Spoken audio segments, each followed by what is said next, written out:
savez, on reprend l'étude de la lettre aux Colossiens et on recommence là où on avait laissé.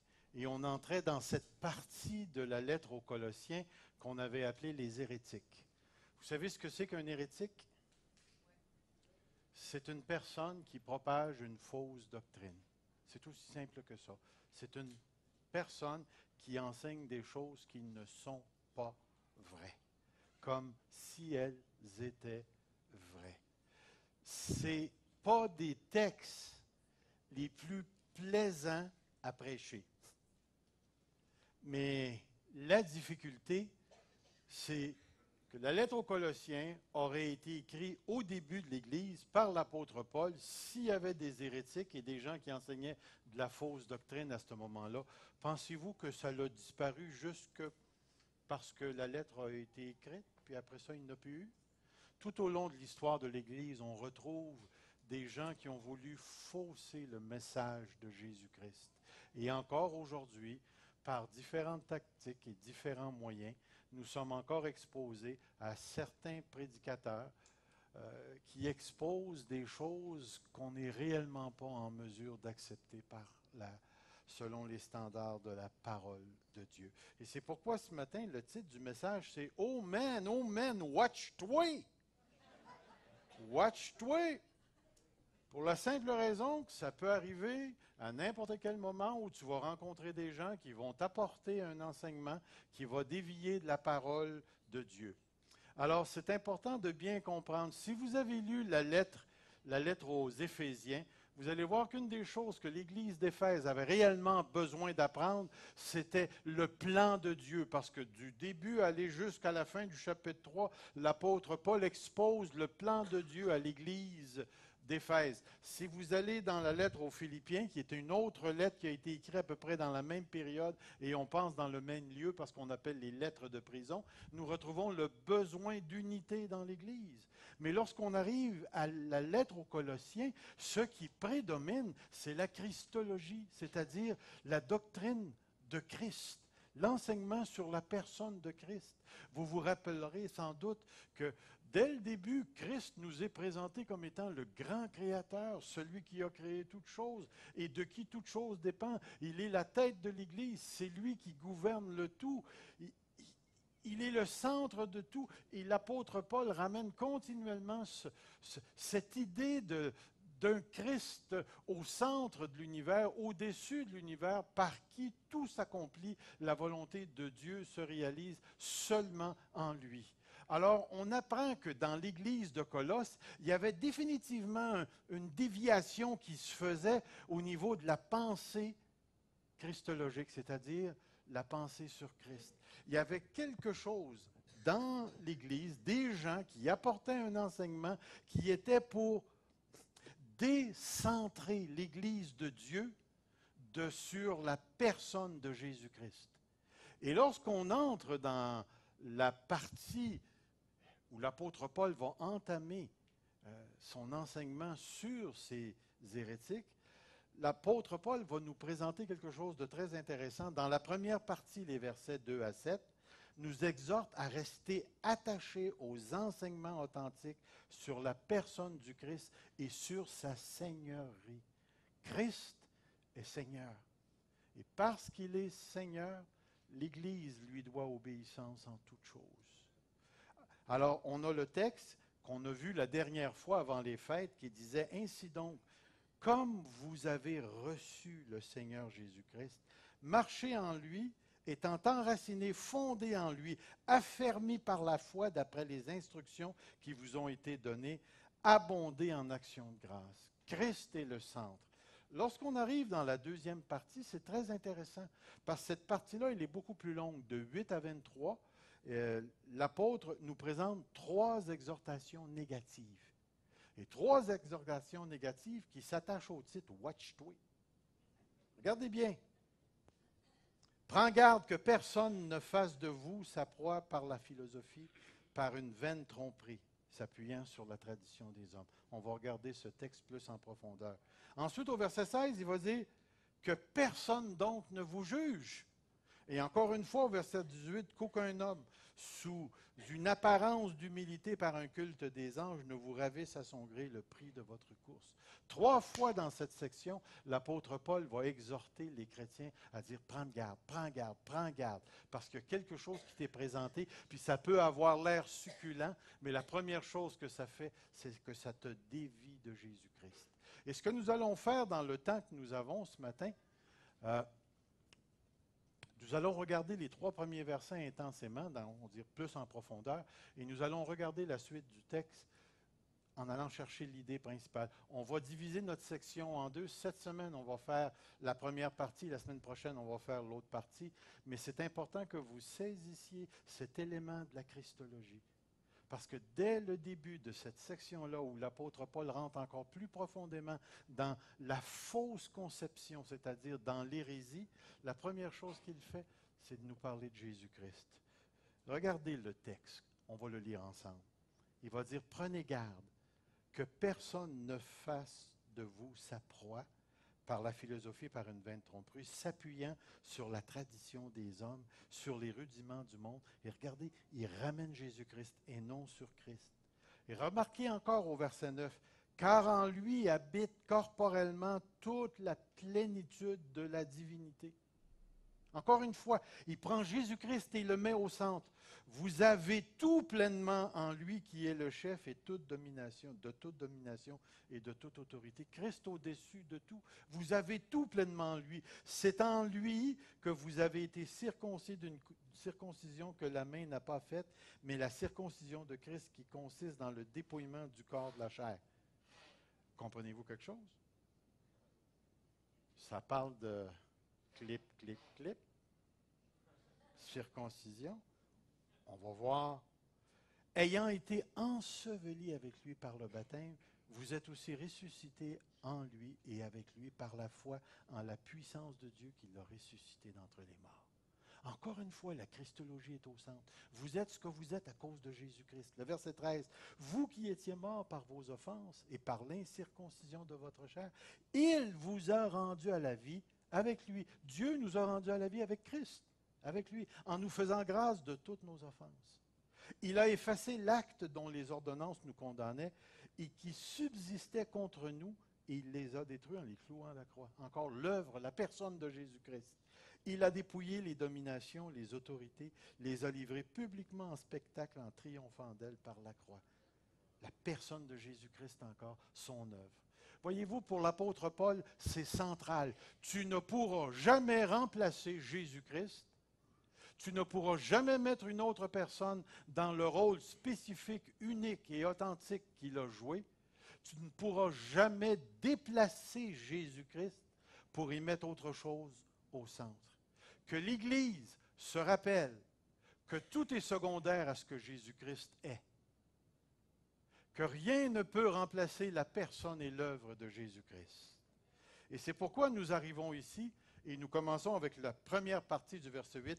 Prenez garde que personne ne fasse de vous sa proie. J'ai trouvé intéressant parce que dans le texte, le verbe veut simplement dire regarder. C'est le verbe qui veut dire regarder. Mais pourquoi est-ce qu'ils l'ont traduit par prenez garde? À cause d'une petite affaire que tu vois, une sorte de tache grecque que tu vois là, c'est marqué, lorsqu'il est suivi de la négation, cette affaire-là, qu'on appelle mais, il acquiert la notion d'urgence, d'alerte. Prends garde, fais attention. Watch out!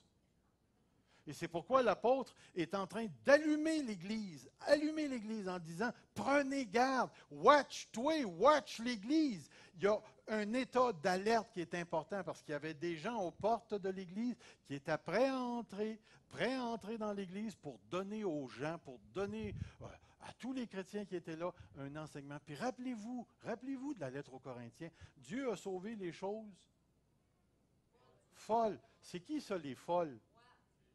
OK, on en a une. Est-ce qu'on en a 2? OK, il y en a un autre là-bas. Autrement dit, quand l'Évangile a entré, l'Évangile n'a pas rentré par la porte de la richesse en haut. L'Évangile est allé chercher les choses folles, les choses qu'on méprise. Ça, c'est les gens bien ordinaires qui, dans la culture grecque, étaient souvent des esclaves, des gens qui étaient considéré comme... Est-ce que j'ai dit quelque chose, Seigneur, que j'aurais pas dû? Mais c'est important parce que comprenez, la plupart des gens dans les églises locales de cette époque-là étaient des gens qui n'avaient principalement pas d'éducation. C'était des gens à qui Dieu avait donné des personnes plus instruites, Apollon, puis Apollos, puis d'autres personnes comme ça. Mais la majorité des gens venaient de la classe pauvre. Et ce n'étaient pas des gens qui savaient lire. Et c'est pour ça que la plupart des lettres étaient lues publiquement dans l'Église. Il y avait un lecteur et les gens écoutaient. Et c'est tellement important de réaliser ça. Pourquoi?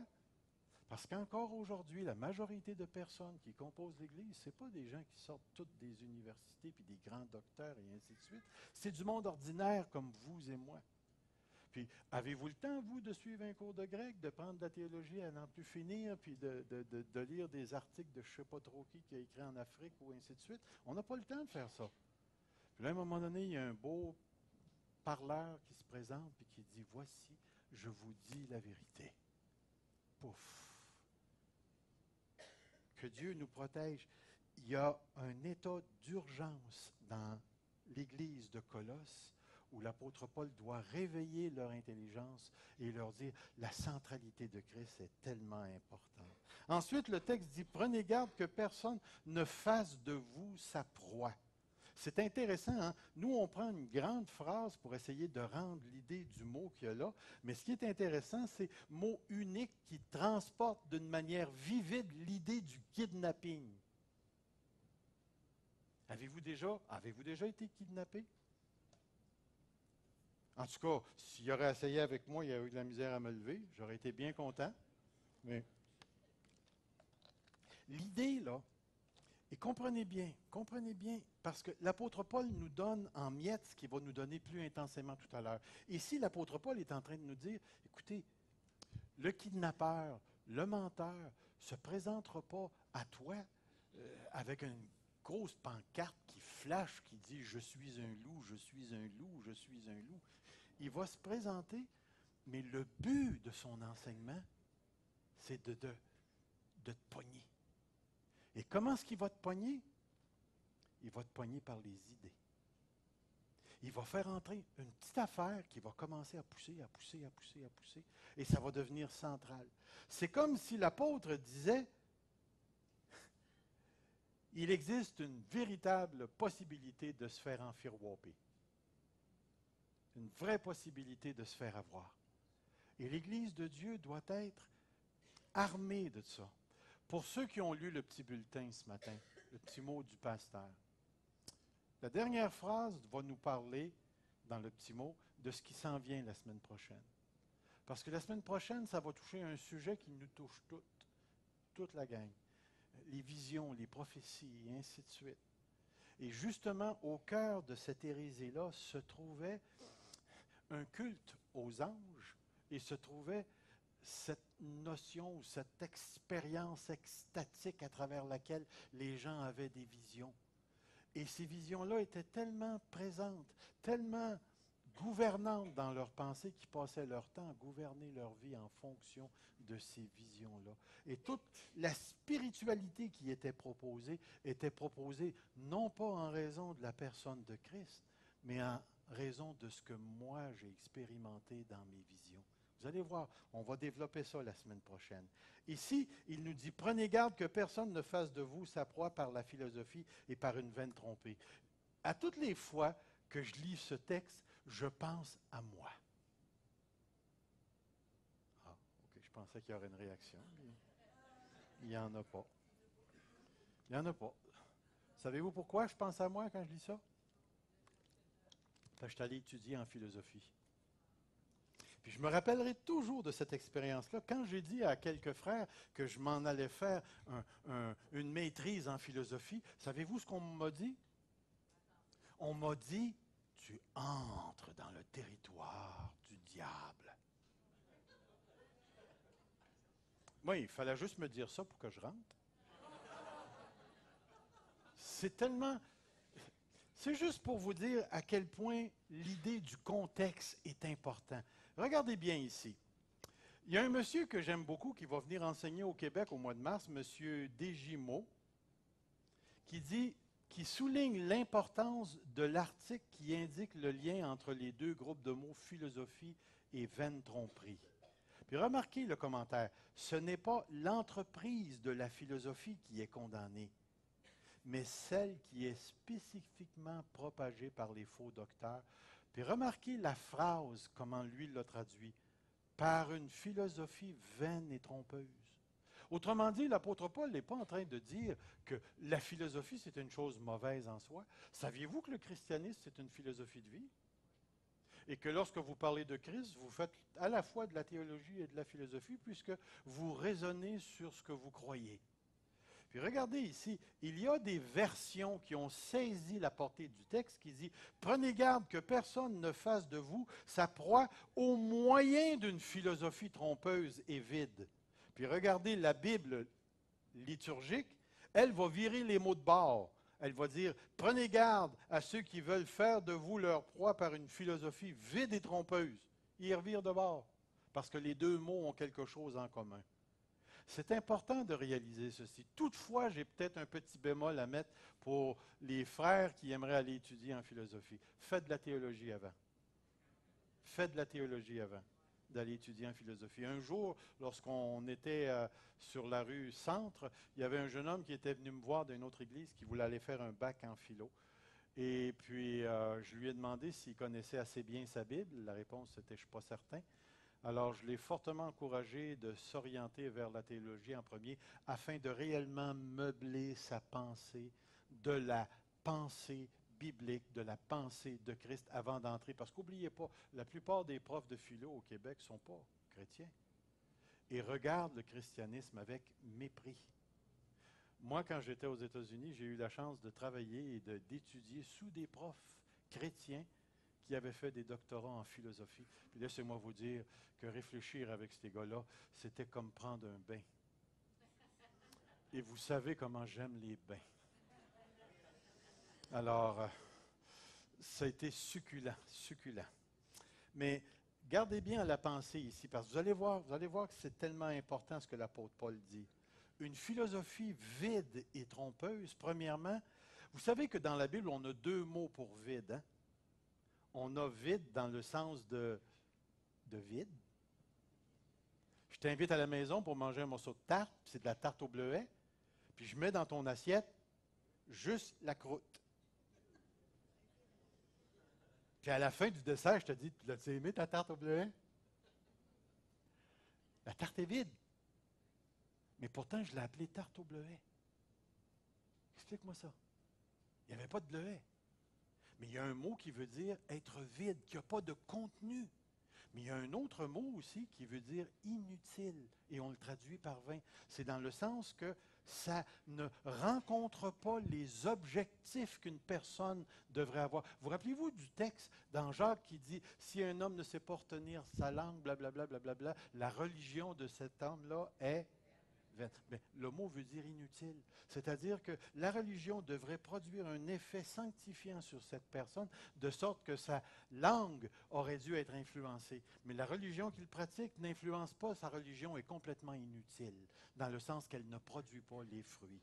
Et ce qui est intéressant ici, c'est que le mot utilisé décrit le sens, elle est vide métaphoriquement, c'est-à-dire qu'elle est sans valeur intellectuelle, morale ou spirituelle. Les gens s'approchent pour présenter quelque chose qui est soi-disant spirituel, parce qu'on va parler tout à l'heure d'un culte d'humilité, d'adorer les anges, d'avoir des visions, et tout ça c'est vide, c'est inutile, ça ne produit pas ce que ça devrait produire.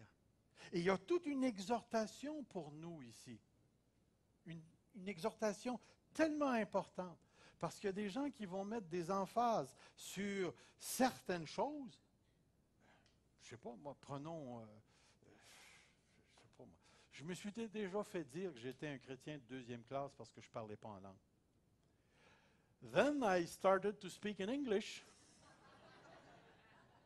Puis, j'ai réalisé que dans la vie de ces gens-là, même s'ils parlaient en langue, eux autres étaient des chrétiens de deuxième classe.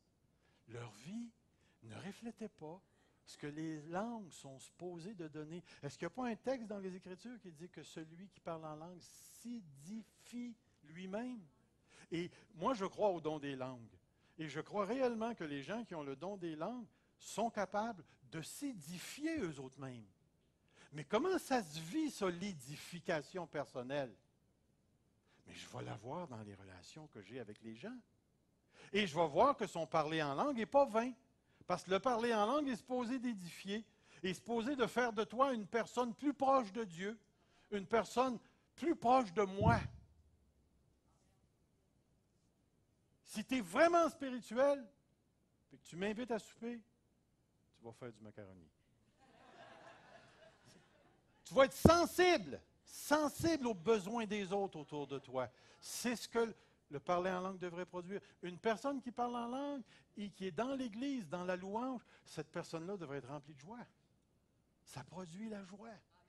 Alors, regardez ce concept-là à la pensée. Une chose est inutile si elle ne produit pas. Une chose est vide si elle ne contient pas le contenu qu'elle devrait contenir. Et ce qu'il est en train de dire, c'est « Wow, ces gens-là s'approchent de vous dans l'Église, puis ils vous proposent une philosophie qui est vide, qui est sans valeur morale, sans présence spirituelle. » En plus de ça, il y a le mot « trompeuse ». Sans vérité, excusez, c'est-à-dire qu'elle égare et mène à l'erreur, le naufrage par rapport à la foi, elle est sans valeur normative. Comprenez-vous la phrase valeur normative? Comprenez-vous le mot normatif? Ça vient du mot pas normal. Norme, une norme. Vous savez ce que c'est une norme? C'est comme la loi de la gravité. Si je pars pour sauter dans les bras de David, qu'est-ce qui va se passer?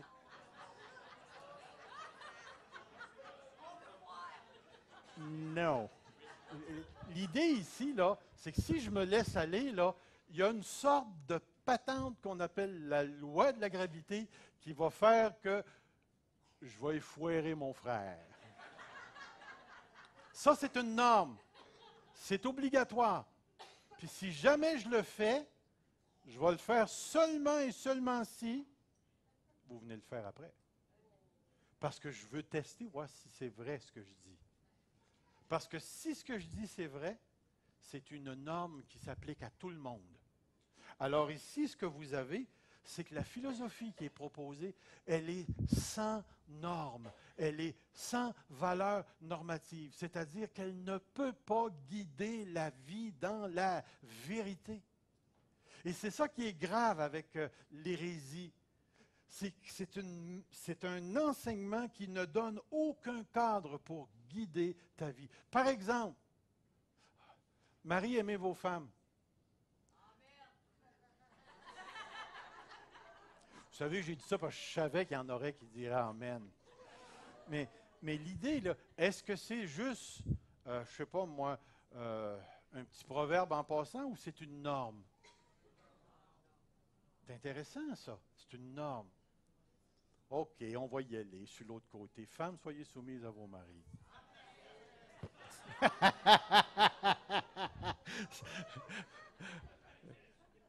Voyez-vous, l'idée, c'est que ce qui est normatif est généralement général et s'applique à chacun d'entre nous. Est-ce qu'on doit obéir à Christ? Est-ce que c'est une norme? Est-ce qu'on doit s'aimer les uns les autres? Est-ce que pour être sauvé, il faut absolument être né de nouveau? Est-ce que pour être sauvé, il faut absolument être baptisé dans l'eau? Donc, ce n'est pas une norme. Vous voyez l'idée? Mais imaginez-vous maintenant quelqu'un qui transformerait le mariage en une sorte de guide. Quand le Seigneur veut le mariage. Voyez-vous l'idée? Parce que dans l'Écriture, on va voir tout à l'heure un texte qui dit les hérétiques prescrivent de ne pas se marier. Ce n'est pas une norme. Voyez-vous l'idée? L'idée, c'est lorsque la pensée trompeuse s'approche de toi et qu'elle te propose une déviation de l'Évangile, tu sais que tu n'es plus dans le territoire du normatif. tu vas voir tout à l'heure, tu es dans le territoire de la spéculation humaine. C'est tellement important pour nous de saisir. Prenez garde. Puis là, on arrive ici. Là, il va dire, par une philosophie vaine et trompeuse, s'appuyant sur la tradition des hommes. Vous rappelez-vous du rapport que Jésus a eu avec les Sadducéens, les scribes et les pharisiens, qui élevaient et surélevaient la tradition des hommes au profit de la loi de Dieu? C'est certain qu'il y a une sorte de saveur derrière ça. Mais ce que l'auteur est en train de dire, c'est que la source de cette philosophie est le produit de la spéculation humaine orgueilleuse qui n'établit pas le véritable contact entre l'adepte ou le disciple et la divinité. C'est-à-dire que ces gens-là vont vous proposer des formules à travers lesquelles tu es supposé d'être dans une sorte d'état où tu vas rencontrer le divin. Parce qu'oubliez pas, à l'époque de l'apôtre Paul, il existait ce qu'on appelle les religions à mystère. Et les religions à mystère nous emmenaient à des transes et à passer dans les transes. Vous lisez la première lettre aux Corinthiens, chapitre 12, lorsqu'il commence sur les dons, il va parler au début des 2 premiers versets de quelque chose qui est difficile à comprendre. Et on pense que les gens étaient transportés en transe par des esprits ou quelque chose dès le début. Et l'apôtre Paul, c'est pour ça qu'il leur dit, il n'y a personne, s'il parle par l'esprit, ne dit que Christ est anathème. C'est tellement important de saisir cette réalité-là.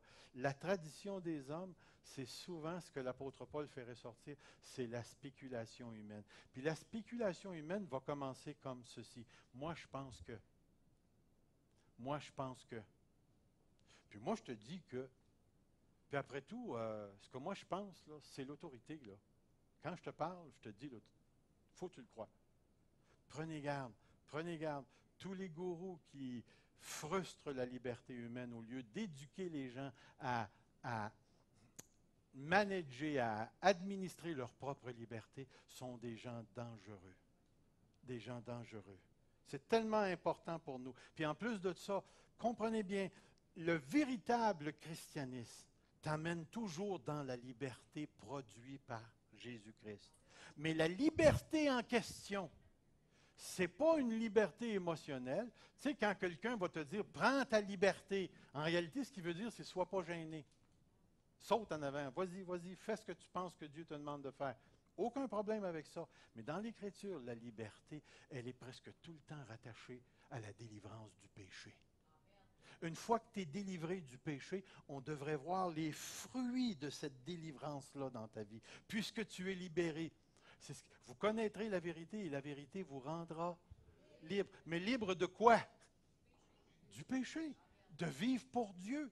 De reproduire le fruit du Saint-Esprit dans ta vie. Mais lorsque tu entres dans une philosophie qui est dévêtue de la personne de Jésus-Christ et de son œuvre, sois assuré que ça conduit toujours à l'esclavage, sous une forme ou sous une autre. Surtout, pour nous les chrétiens, ce n'est pas tant de tomber dans de la fausse doctrine, mais c'est de déplacer Jésus-Christ du centre pour mettre au centre autre chose que Jésus-Christ. C'est tellement important pour nous de réaliser cette vérité-là. Il leur dit, sur les rudiments du monde. Une phrase très difficile à comprendre. Il y a 3 possibilités, les éléments fondamentaux de la composition de la matière, l'air, la terre, le feu, et ainsi de suite. Certains ont vu les principes essentiels d'un domaine étudié, en particulier comme dans les mathématiques, il y a des théorèmes, des ci et des ça, ou des êtres spirituels. Seul problème, c'est qu'on n'a aucune preuve littéraire que la phrase a été utilisée au temps de l'apôtre Paul. Mais il y a une chose qu'on sait, et qui est très intéressante, c'est que les gens adoraient les astres. Et l'adoration des astres est souvent associée avec les esprits. Avec les esprits. Alors, je vais sauter cette section-là, mais il y a quelque chose que je veux vous montrer ici qui est très important en rapport avec les rudiments du monde. Savez-vous que derrière chaque personne qui enseigne sur le plan moral religieux, il y a une influence qui accompagne cette personne-là. Présentement, je suis influencé. Ceux qui prennent la parole sont influencés. Regardez le texte. Mais l'Esprit dit expressément que dans les derniers temps, quelques-uns abandonneront la foi pour s'attacher à des esprits séducteurs. Est-ce que les esprits séducteurs, c'est des démons? En tout cas, ça parle de doctrine de démons.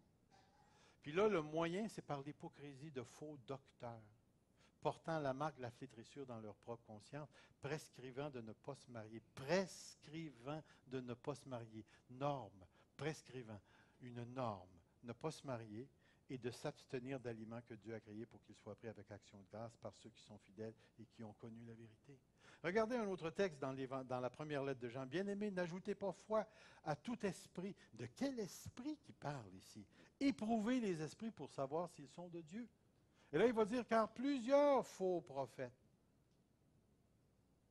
sont venus dans le monde. Reconnaissez à ceci l'Esprit de Dieu. Tout esprit qui confesse Jésus-Christ venu en chair est de Dieu. Tout esprit qui ne confesse pas Jésus n'est pas de Dieu. C'est celui de l'Antéchrist. Il y a une sorte de lien surnaturel entre ceux qui enseignent la parole de Dieu ou le mensonge. Nul, s'il ne parle par l'Esprit, ne dira Christ est anathème. Parlez par l'Esprit. Alors, ce n'est pas une question de rentrer en transe ou quoi que ce soit. C'est que l'enseignement, ce n'est pas quelque chose de neutre. Et en passant, ce n'est pas seulement humain. Il y a quelque chose de surnaturel. Et c'est pourquoi les démons travaillent fort par la pensée et qu'ils font naître dans le cœur des gens des pensées pour les faire dévier de la foi. Regardez, lorsque Saphira et Ananias se sont détournés de Dieu, ils ont menti. La première chose que Pierre leur dit, c'est comment Satan a-t-il pu remplir ton cœur? Puis dans le contexte, le cœur, ce n'est pas les émotions. Dans le contexte, le cœur, c'est comment est-ce que Satan a pu faire entrer cette pensée-là dans ta tête? C'est tellement important de réaliser que l'influence, on peut la subir. Alors, c'est pourquoi l'apôtre Paul allume et il dit « Watch out, watchez-vous ». L'enseignement, ce n'est pas juste un enseignement. Il y a quelque chose derrière l'enseignement qui peut entrer dans l'Église et faire énormément de problèmes. Il dit « Vous, petits enfants, vous êtes de Dieu, vous les avez vaincus parce que celui qui est en vous, l'Esprit, est plus grand que celui qui est dans le monde. Eux, ils sont du monde. C'est pourquoi ils parlent par le monde, d'après le monde, et ainsi de suite. » Gardez ça à la pensée. Et la dernière phrase qu'on voit ici, c'est « et non sur Christ ». Sur Christ. Cette toute petite phrase est, pour ainsi dire, l'enseignement dominant de toute la lettre. Christ, le centre, est le seul en qui il nous est possible de trouver Dieu. Je le répète, Jésus-Christ est le seul en qui il est possible de trouver Dieu. Tu ne le trouveras pas chez Bouddha, chez Mahomet, tu ne le trouveras pas chez les Mormons, tu ne le trouveras pas dans les témoins de Jéhovah. La seule place où tu vas trouver Jésus, ou le Père, c'est dans le Fils. Tu ne le trouveras même pas ici, si tu veux. Juste en venant ici, ça ne te rapproche pas de Dieu. C'est la relation que tu entretiens avec Jésus-Christ qui fait toute la différence. Et ici, ce qu'on promouvoit, c'est une relation personnelle avec Jésus-Christ, parce que celui qui vient à lui, vient au Père. Et le Père s'approche toujours de nous par le Fils. Alors, c'est tout à fait évident, et l'apôtre Paul était correct de dire qu'il faut absolument garder la centralité de la personne de Jésus-Christ. Je vais sauter. Car en lui habite corporellement toute la divinité ici. Comprenez, Jésus n'est pas une personne qui a rajouté Dieu. Ou c'est pas Dieu qui regardait et il dit, OK, toi là, tu vas devenir le Christ. Viens ici. Flou! Il est rentré dedans. Non, non, non, non, non, non, non, non. Dès le début, tout avait été pensé. La deuxième personne de la Trinité s'est incarnée en Jésus-Christ. Il est le seul être à être à la fois humain et Dieu. Nous avons Dieu en nous, mais nous ne sommes pas des dieux. Jésus l'est, lui. Et il est la deuxième personne qui s'est incorporée une personne humaine complète. Jésus-Christ. il est le seul être qui peut s'interposer entre Dieu et l'homme. Il n'y en a pas d'autre.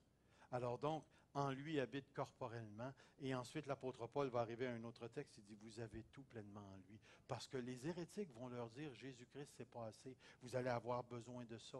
Vous allez avoir besoin de ça. Jésus-Christ n'est pas complet. Puis pourtant, ce que l'apôtre Paul veut faire ressortir, c'est que Christ, qui est au-dessus de tout l'univers, est en train de vous dire, voici. Vous avez tout pleinement en lui. Et je vais passer rapidement sur le reste des textes, les vérités fondamentales. Vous avez le texte ici qui va nous parler que vous avez été circoncis, vous avez été ensevelis.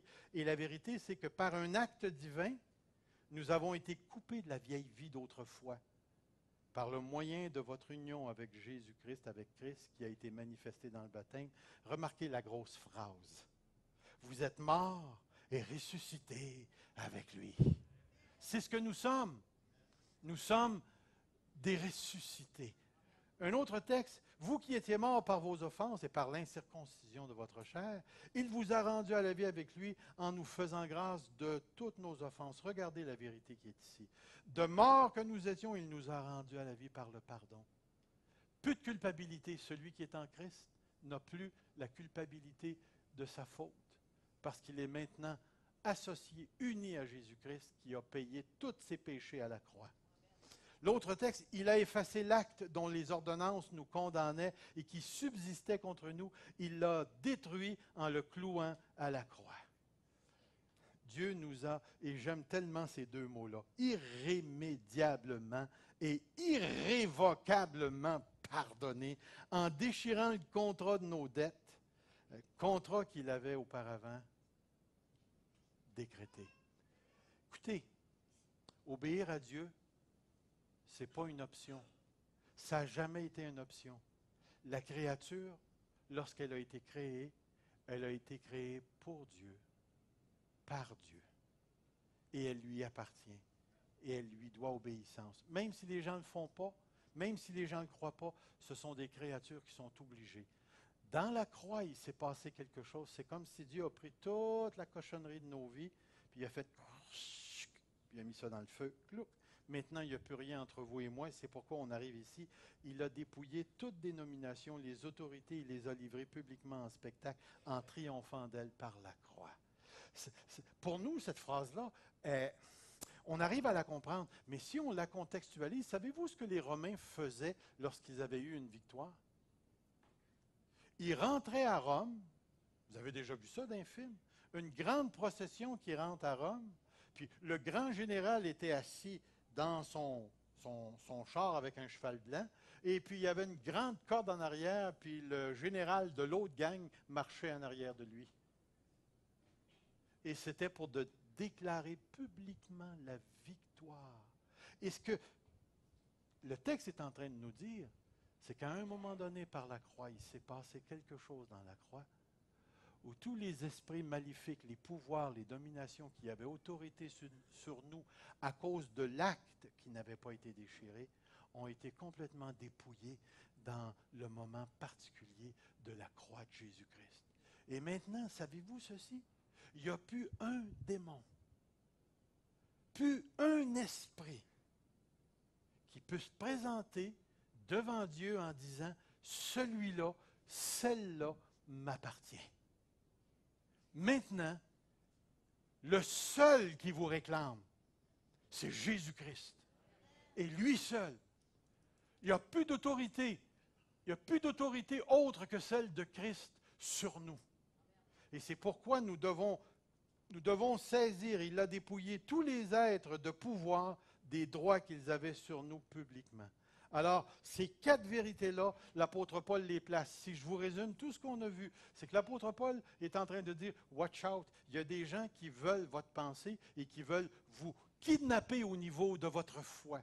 Et ils veulent le faire absolument par le moyen d'une philosophie trompeuse et vide qui va vous imposer des normes qui n'ont rien à voir avec la personne du Christ. Puis encore plus que ça, ils veulent déplacer Christ. Mais rappelez-vous de ceci, Christ est Dieu, toute la divinité habite en lui. Plus que ça, vous avez tout pleinement en lui. Regardez, vous avez le pardon, votre vie a été coupée de la vieille vie. Il n'y a plus rien qui existe entre vous et Dieu, puis par-dessus tout ça, il a vaincu tous les autorités qui vous réclamaient. Et c'est pourquoi on arrive ici en disant, ne vous faites pas enfiroiper. Vous avez tout en Christ. Vous avez tout pleinement en lui, qui est le chef de toute domination et de toute autorité. Frères et sœurs, tu peux te tenir debout devant Dieu. Debout parce que Jésus-Christ s'est humilié pour toi. Et maintenant, il est devant le Père et ton nom est inscrit sur son livre. Et maintenant, il intercède pour toi. Et le moment vient, et ça va être extraordinaire. C'est le fameux moment où tu vas entrer dans la gloire par la mort ou par l'enlèvement, mais tu vas entrer dans la gloire. Et tu vas rentrer dans un contexte tellement extraordinaire. Et tu ne seras plus jamais touché par le résidu du péché et de toutes ses conséquences.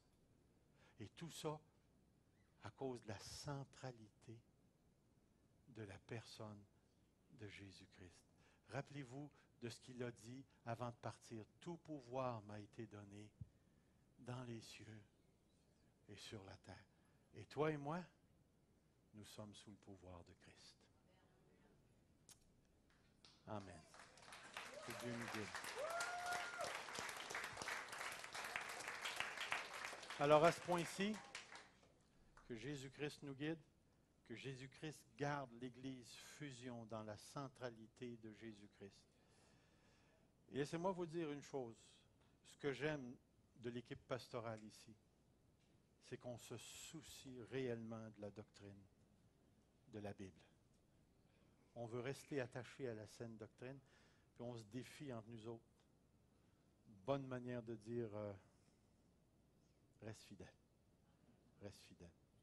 Sur ce, frères et sœurs, ma dernière exhortation, je la termine comme ceci.